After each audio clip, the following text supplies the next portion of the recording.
Hello friends, welcome to my YouTube channel Maths Tutor Lakhyajit, and today we're gonna start a new paper. I'm gonna solve a new paper, that is mechanics paper C2.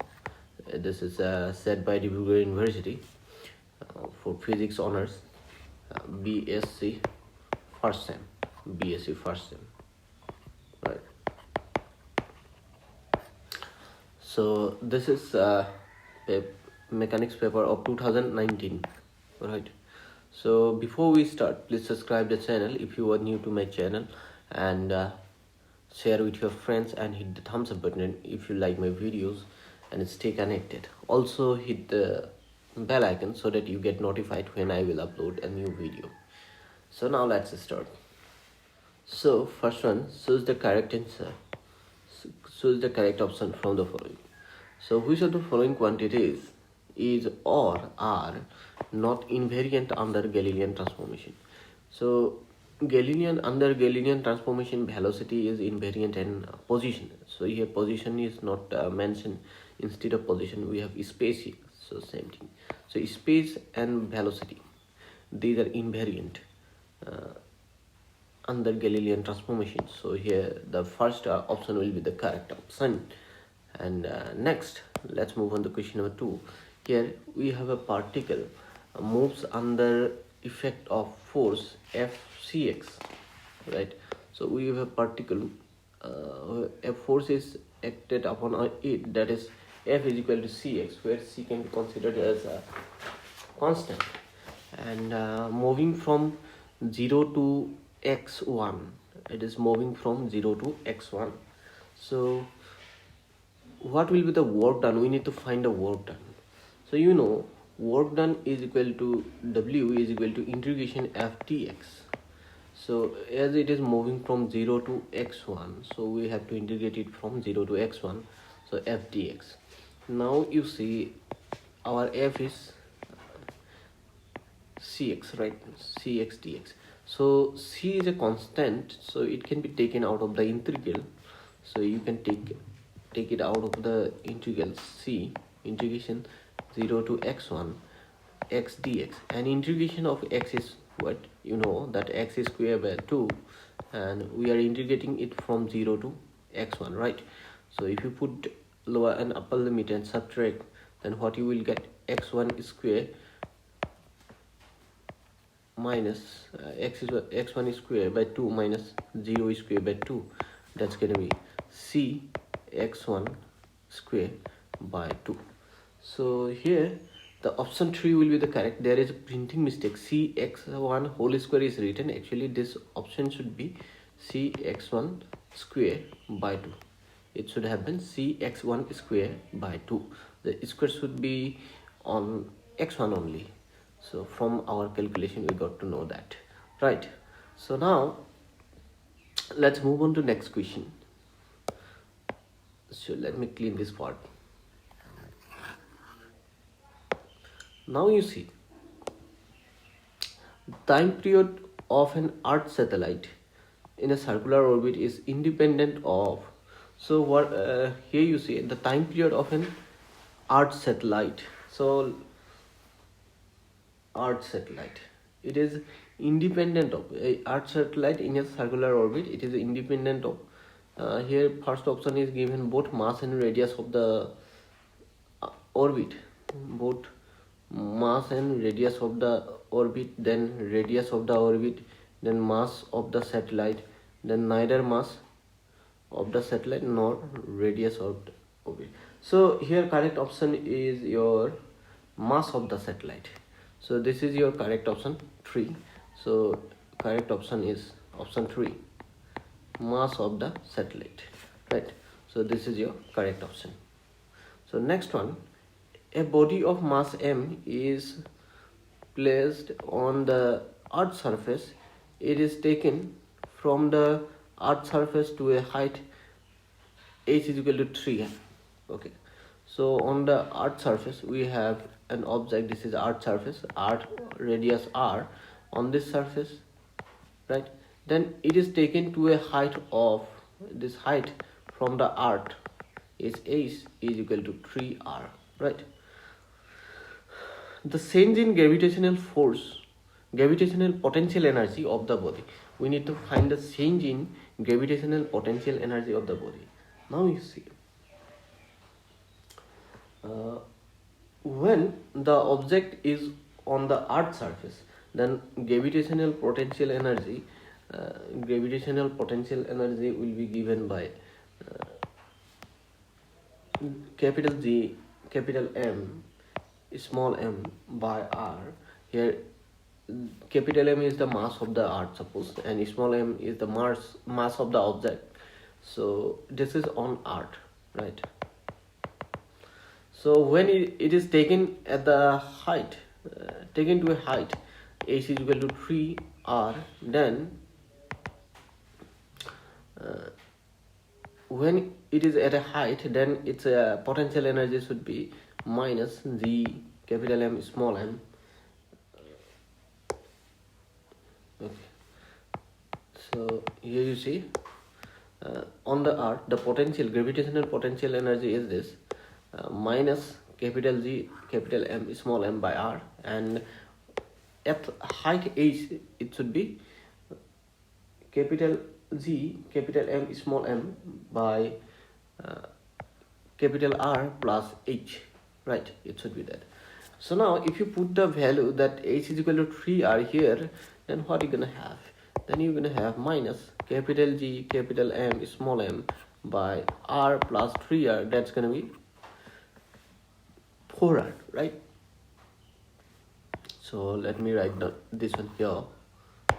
Okay, then you will get minus capital G capital M small m by 4r. Now what is the change in gravitational potential energy? That should be final gravitational potential energy is this one. So minus capital G capital M small m by 4r. Then initial is this is the initial. So minus capital G capital M small m by r. So here it should be 4r, right? So if you take LCM, then what you are gonna have? So 4r. So here you will get capital G capital M small m plus thrice, sorry, not thrice, that's gonna be 4 capital G capital M small m, right? You're gonna get this.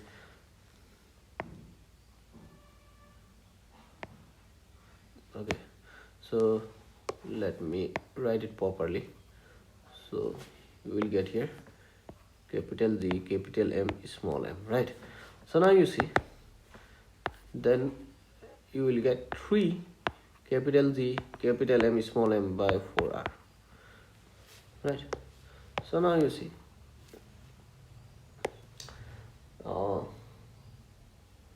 that we know that small z is equal to acceleration due to gravity is given by capital G capital M by r square, right? By r square. So instead of capital G M, what we can put? We can put that capital G M is equal to small z r square, right? If you put there, what you will get? So let me clean this part. Let me show you here. So what we're gonna do now, we're gonna put this value, that value of this one, capital G M, that is small z r square. Small z is acceleration due to gravity. So if you put here small z as r square in this expression, this is what? This is change in, this expression is change in gravitational potential. So that is, if you put there, instead of capital GM, if you put small z r square, then small m by, you have 4r, right, by 4r. Then what are you gonna have? This r cancels, r square, then only r left. So here our final answer is 3 by 4 small z r m. So this is the correct answer. So check which one is the correct. So you can say this option 2 is correct. So our answer is number 2. So what is there? 3 by 4 small m z capital R, right? So this is the correct option. So hope you have understood this. Now let's move on to next question. So this is our next question. An inertial frame is one in which law of inertia or Newton's first law, same thing. So Newton's first law is also known as law of inertia, is valid. Prove the above statement. So to prove the above statement, let us consider, this is the answer here, any coordinate system relative to which a body in motion has coordinates x, y, z. So with respect to a coordinate system x, y, z, suppose, and there is an object, so it is moving, right? It is moving relative to this inertial frame, and its coordinate at an instant, suppose x comma y comma z. Then you see the force acting on it, due to which it is moving. So we know F is equal to ma, right? F is equal to ma. So if you consider the motion along the x-axis, then you will get that F is equal to ma is what? A means what? dv by dt, right? And v is again dx by dt. You can write v. So if you replace the v, dx by dt, so if you replace this v, then you're gonna get that F is equal to, then you're gonna get F is equal to m second order derivative of x with respect to t. You're gonna get that, right? If the body is not acted upon by an external force, then what will happen? Then force will be zero. This F will be zero. That means m second order derivative of x with respect to t will be 0, right? This quantity will be 0. M second order derivative of x with respect to t is 0, right? So similarly, you along y-axis you will get this expression. For z-axis, along z-axis you're gonna get this expression, right? So similarly, if m second order derivative of x with respect to t is 0, then if you multiply both sides by m, then you're gonna get from this equation you're gonna get this equation, right? So m, if the force acted on the upon the object is 0, then you're gonna get this is equal to 0. If you divide both sides by m, then you will get this expression, this equation, right? Dividing both sides by m. Now you see this can be written as dt of dx by dt is equal to 0. Now here you see, if derivative of this is equal to 0, what does it mean? That means derivative of x by derivative of x with respect to t must be constant, right? Must be constant. That means if there is no force acted upon an object, then the position is constant, right? So position is fixed, that's going to be constant. Similarly, along that is applicable along y-axis, along z-axis also, right? So this proved the first law, Newton's first law, right? So that means if there is no external force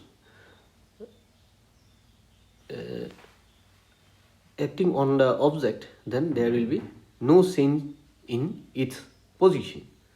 Its position will be constant. So that is nothing but Newton's first law, right? So it shows that in an inertial frame is one in which the law of inertia or Newton's first law is valid. So hope you have understood this.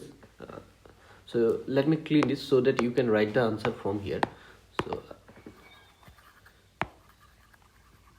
this is the answer. You can write, you can copy it as it is, okay?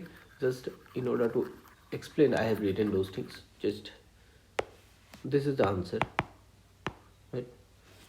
So you can copy it, you can pause the video and note it, right? So this is the answer. So now let's move on to next question. So here is the next question, that write the Poiseuille's equation and draw and explain the profile or velocity distribution curve of the advancing liquid through a tube. Right. So what is the Poiseuille's equation? So let me show you what is it. So this is your answer. Poiseuille's equation is this. Right. So, and the meaning of the terms are written here. These are the meaning of these terms used in this formula, used in this equation are those. Right. Right. Suppose this is the tube we have considered. Its length is L and radius is R, and V is the volume of liquid flows through it per second, right, in 1 second. So that is given by this Poiseuille's equation. Now let us discuss about the profile or velocity distribution curve of advancing liquid through this tube, right, through this tube. So here you see. Okay, so what will be the velocity distribution curve? So this is the velocity distribution curve, and here the velocity is maximum, right, along x-axis. Now you see its radius is r, and velocity, the liquid which is in contact with the wall, their velocity is 0. Okay, so let me write that the velocity distribution curve of the advancing liquid in a tube is a parabola. So here you can see it is taking the shape of parabola line, right? So now is increasing from 0 at the wall of the tube to a maximum along its axis. That means this is the axis of the tube. You can consider this is the axis of the tube, and along this axis this is maximum, right? This is maximum. So this is all about the velocity distribution curve of the advancing liquid in a parabola. So now let's move on to next question. So here is the next question.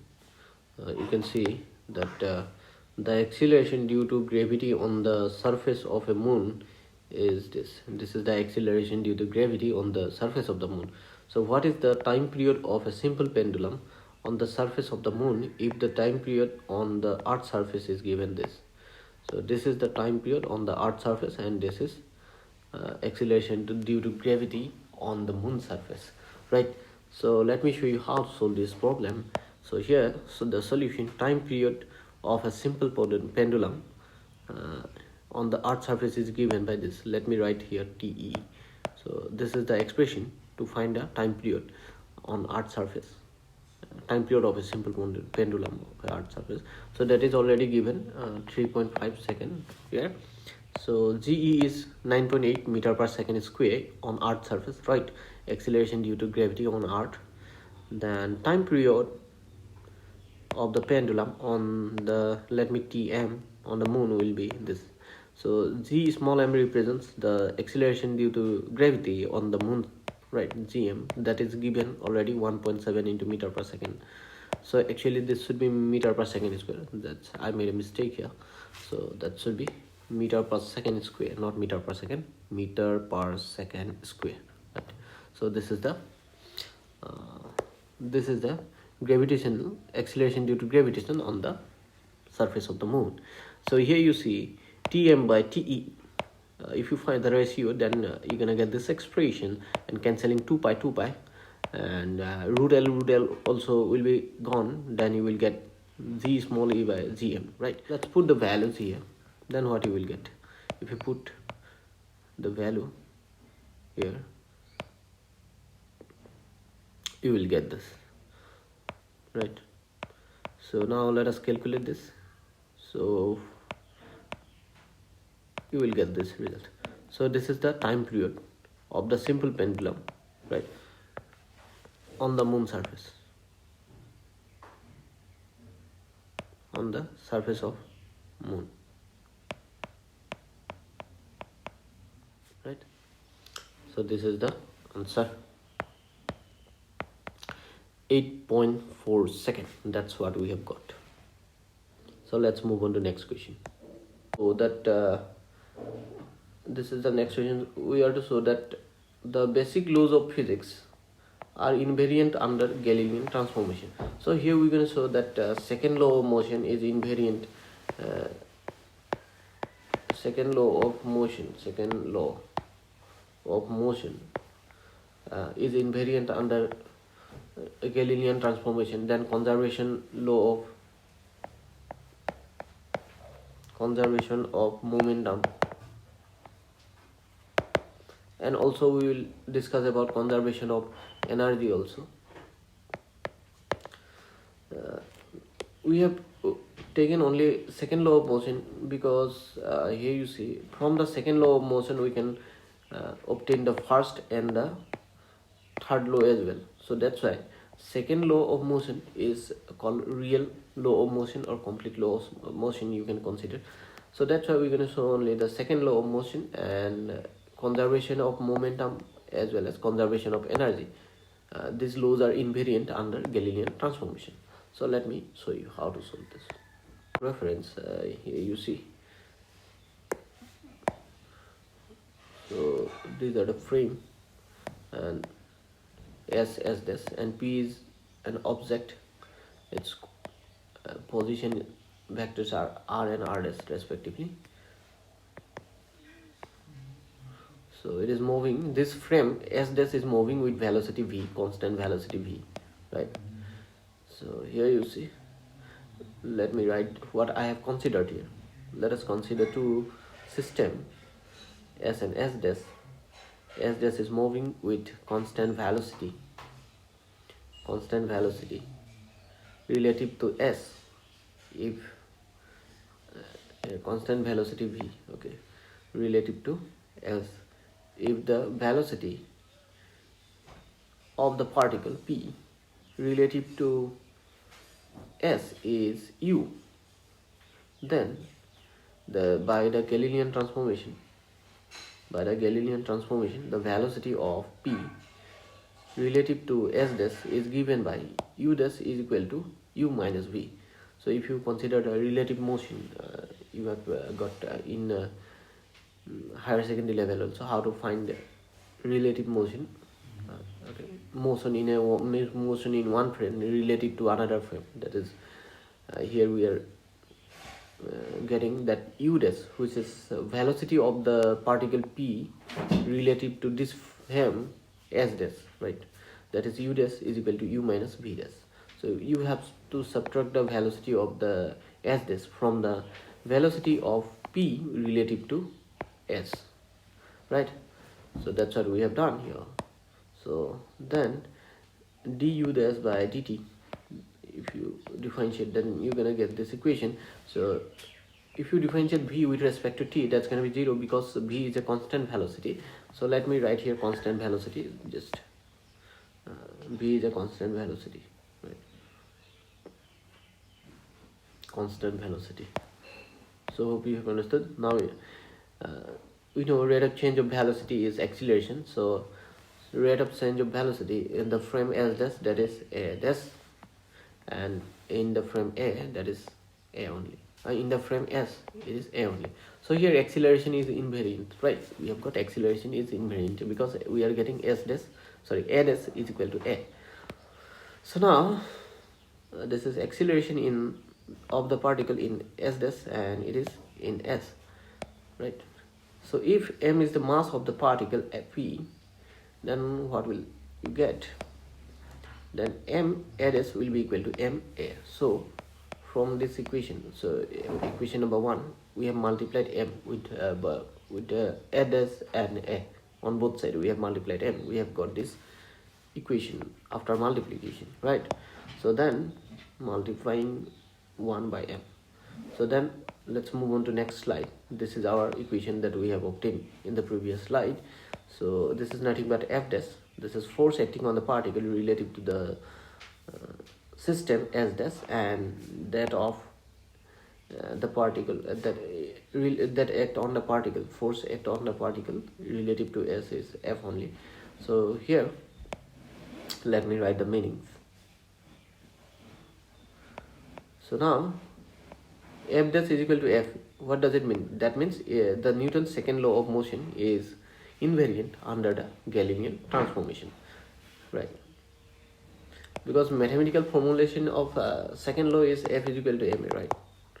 So here we are getting the force F dash and F same in both the frame, both the system. That's why we are getting the that means Newton's second law of motion is invariant under the Galilean transformation.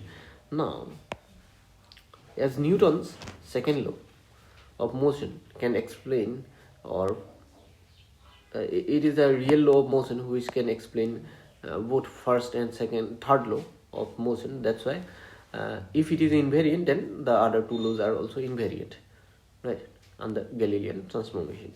So now let me show you the law of conservation of momentum is also invariant under Galilean transformation. So now you see, instead of one particle, we have considered now two particles. Suppose let us consider two particles. Situations are same. Okay, just we have considered two particles instead of taking one particle. So velocity of one particle is u1, another is u2, initial velocity before collision. Okay, and as this is moving with constant velocity v, and after collision there will be change in velocity. Let me write the things that what I have considered, and their mass of the two particles we have considered m1 and m2, right? So now initial velocities u1 and u2, so as relative to s, and u dash u2 are the velocities, initial velocities of the two particles relative to s dash, right? So before collision.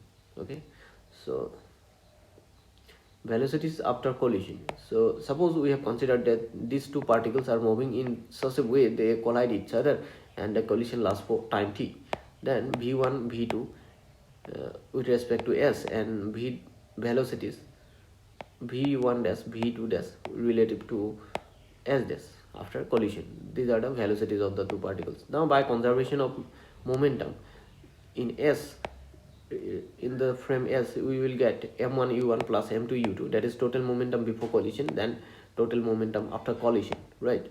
So this is one, suppose. So before collision we have got this conservation law, right? So now you see, by Galilean transformation we have got these relations that relative to s dash, so u1 is equal to relative to s, we know the initial velocity of one particle is u1, so that's going to be equal to u1 dash plus v, then u2 will be is equal to v2 dash plus v, then v1 is equal to v1 dash plus v, then v2 is equal to v2 dash plus v, right? So then putting these values of u1 u2 v1 v2 in the equation number 1, then what we will get? If you put those values, you will get this, right? Now let us open the brackets, then simplify, then what you will get? So we can cancel these terms, then remaining terms are this.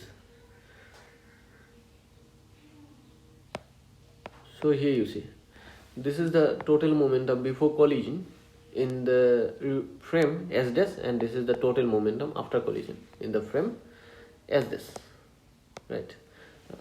Total momentum before collision in the frame S dash, and total momentum after collision in the frame S dash, right? Hope you have understood this.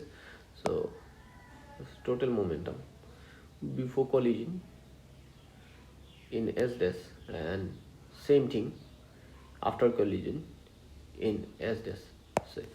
So let me write here S dash. Okay, so this is the law of conservation of momentum, which is invariant under the Galilean transformation, right? So now let us consider the case of conservation, law of conservation of energy. So let us consider the same two particles. So total energy in S, that means in this system frame of reference S, will be given by half m1 u1 square plus half m2 u2 square will be equal to half m1 v1 square plus half m2 v2 square. So after collision, if there is a energy is formed, energy is involved in the form of heat. If after collision, so if energy is part of energy that is released in the form of heat or in other form due to collision, then that is suppose dE. Okay, we will get this. So total energy before collision and after collision should be same, so according to the law of conservation of energy. Then again, if you put so let me write the meaning of this del E. So this is equation 2, suppose. So we have taken, this is equation number 2, this one is equation number 2. So let me write the expression again, equation again. This is equation number 2. So by Galilean transformation, we get again that u1 is equal to this u2, then v2, v1 and v2. So if you use this value in equation number 2, using these values or putting these values in equation number 2, so if you use those values, then you will get, let me write the expression directly.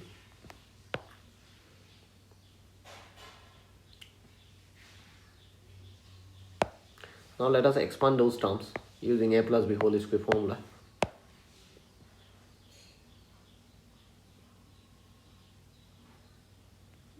Right, we have got this result. So now cancel the terms. What are the terms can be cancelled, right? So at the end we have got this. So take common from where you can take common, right? B is taken common. So from these two we can take again B common, right? So del E. So now you see, let me write the expression again in this slide. So final expression, we have got this. So this is the final expression we have got, right? So now you see these two terms can cancel, because by the law of conservation of momentum, so total momentum before collision and after collision must be same, because conservation, we have already shown that law of conservation of momentum is invariant under Galilean transformation, right?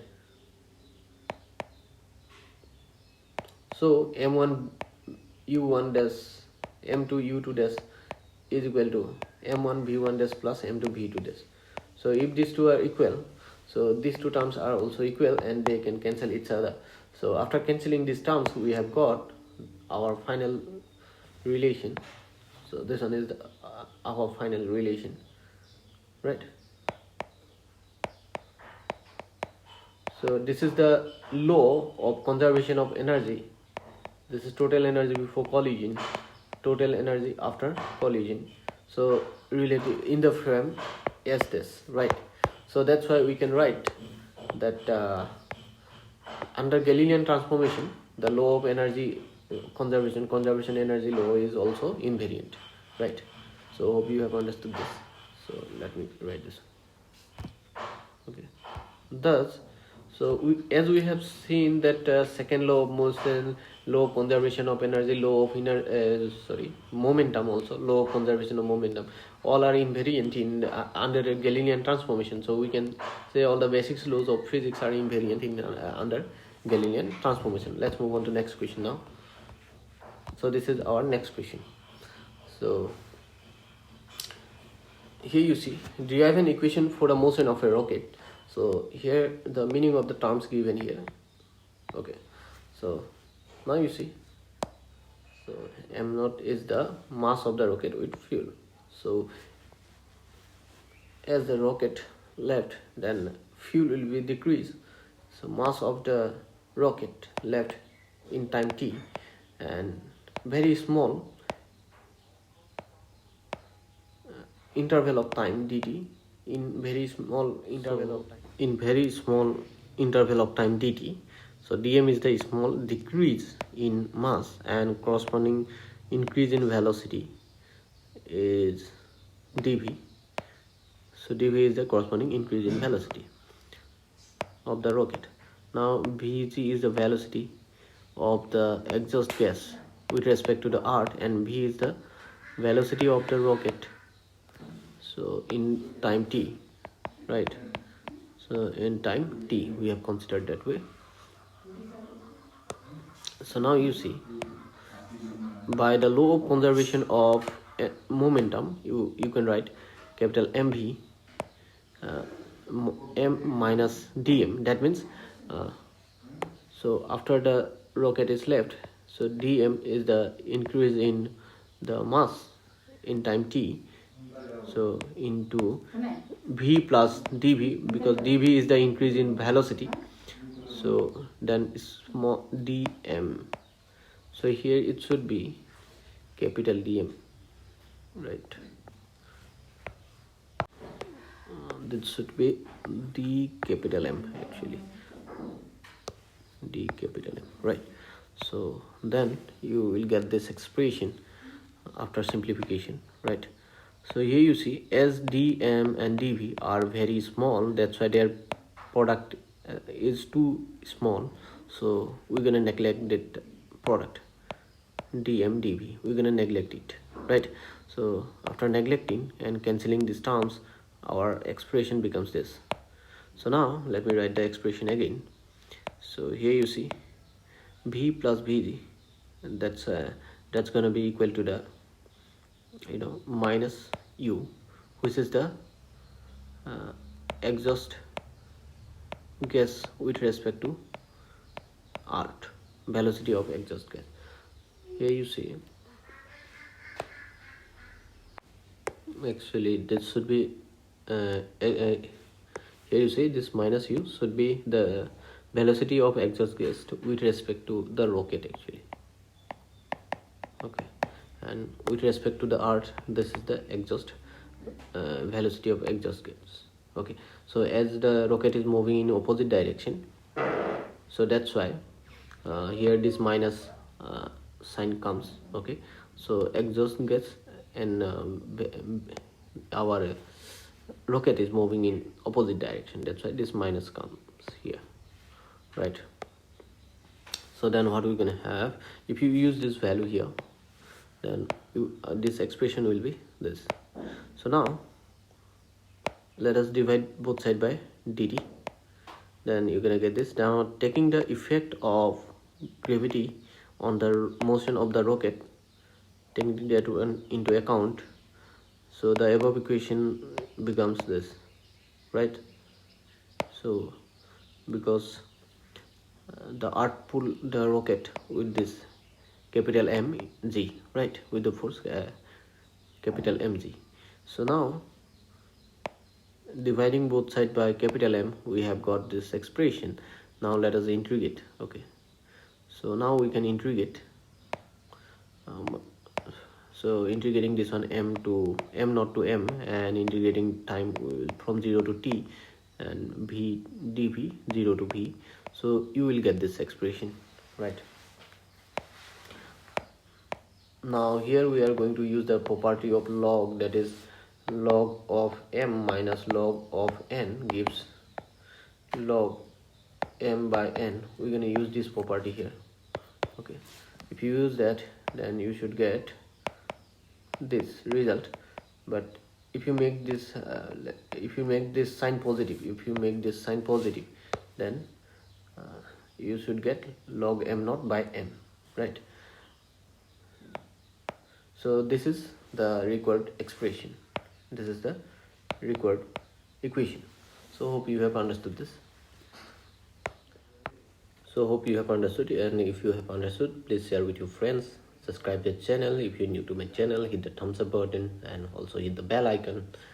And here you see we have solved I have solved here up to question number 3a only, so remaining questions will be solved in the next part 2. It will be uploaded soon. This is part 1. So in this in this part 1 we have solved from question number 1 to question number 3a. So in part 2 we're gonna start from question number 3a, right?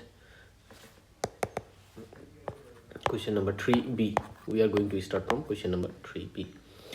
So thank you for watching.